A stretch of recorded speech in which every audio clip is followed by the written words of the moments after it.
No saps quina és la millor sola per una sabata de ball? Vols saber com ha de ser el taló i la plantilla? En definitiva, tens dubtes de com ha de ser unes sabates per poder ballar? Possiblement aquest és un dels temes més importants en relació al ball saludable, ja que un calçat adequat no només ens permetrà ballar millor, sinó que, sobretot, ens estalviarà sobrecàrregues i possibles lesions. En el primer vídeo hem explicat que cal respectar els propis límits i hem donat exemples pràctics de com hem de tenir cura de la nostra parella i de la resta de parelles que estan ballant al nostre voltant. Si no l'has vist encara, trobaràs un link a la descripció del vídeo o en aquesta tarja que apareix ara aquí al costat. En aquest vídeo volem parlar de com ha de ser el calçat. Pensem que és important recordar que el que explicarem és el resultat de la nostra experiència com a balladors i professors de l'indi, però sobretot de la meva professió de traumatòleg i metge de l'esport i més de 25 anys com a especialista en lesions de balladors a l'Institut de Medicina de l'Art de Terrassa.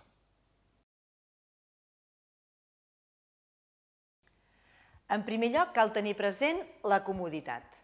Ballar és una activitat intensa que dura una bona estona i que, per tant, posa a prova el nostre cos.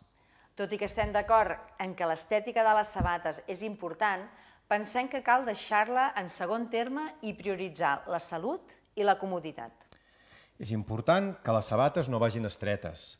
Si van estretes, es generaran punts de pressió que ens acabaran molestant. És més, si es tanquen massa els dits a la punta, no només ens podrà molestar, sinó que en alguns balladors pot contribuir a deformar-los el peu. Tampoc és bo que vagin massa grans, ja que això farà que la sabata es mogui, es generin punts de fricció i, sobretot, no hi hagi una bona estabilitat. La manca d'estabilitat no només ens farà ballar insegurs, sinó que propiciarà sobrecàrregues i torçades de turmell. Pel que fa al taló, hi ha força acord en que millor que no sigui massa alt. En canvi, hi ha més disparitat d'opinions sobre si va bé que les sabates siguin planes o millor que tinguin una mica de taló. A més, això també serà diferent en funció de l'estil de ball. No és el mateix el requeriment i la forma de treballar del peu en l'indi, on una sabata plana pot funcionar molt bé, que a la balboa, on una mica de taló pot facilitar la comoditat del ball. Com a concepte general, està clar que una mica de taló fa que el tendó d'Aquil·les i el múscul tríceps treballin menys allargat i això, en principi, és bo. Tot i així, hi ha molta gent que, com nosaltres, se sent molt còmoda ballant amb una sabata totalment plana. El nostre consell és que ho proveu i aneu descobrint quina és la millor opció per a vosaltres. En quant al taló, hi ha un altre aspecte a tenir en compte. Un taló prim, a banda de complicar-nos l'equilibri, pot fer mal als altres i, per tant, pensem que cal evitar-lo.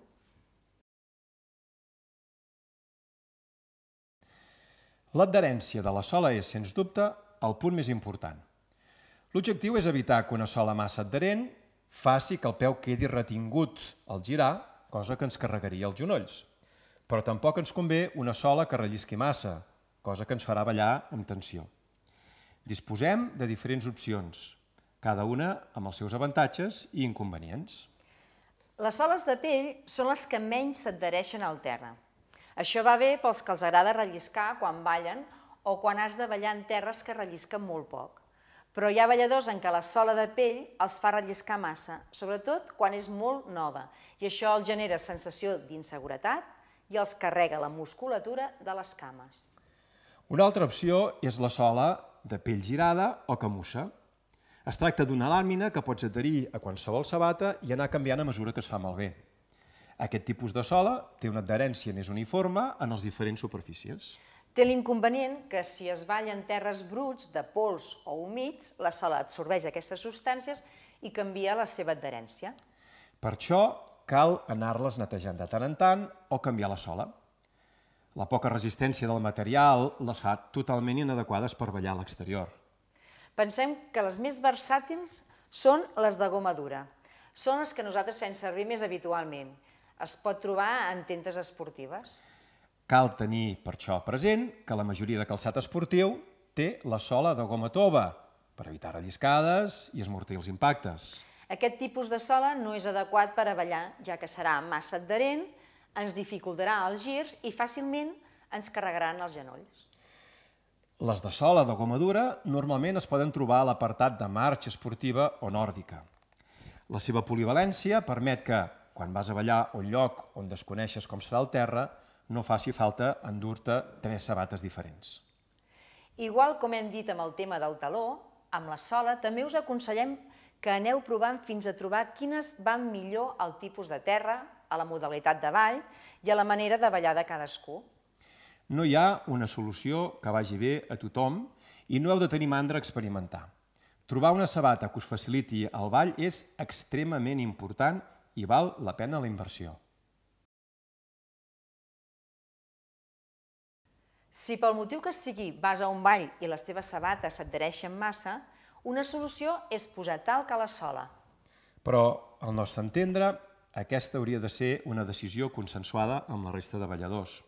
Si el problema d'adherència és generalitzat, ja sigui pel tipus de terra, perquè ha anat agafant humitat o pel que sigui, té sentit posar-hi talc.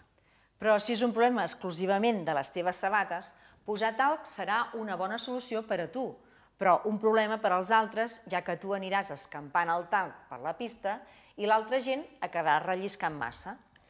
En aquest cas, has de canviar de sabata, netejar les soles o moderar el teu ball, però no ens sembla una bona idea utilitzar talc.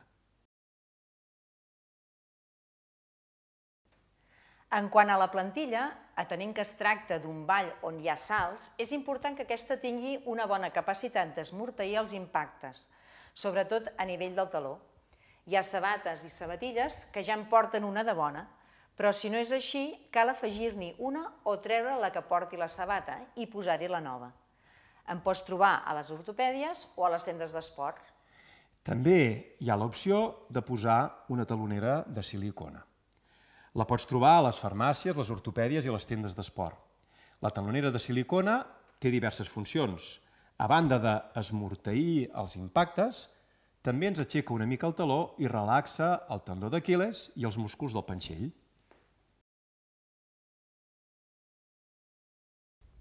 Bé, ja us hem parlat en el primer vídeo que cal respectar els propis límits i com hem de tenir cura de la nostra parella i de la resta de parelles que estan ballant al nostre voltant. En aquest segon vídeo hem parlat de com ha de ser el calçat per a ballar.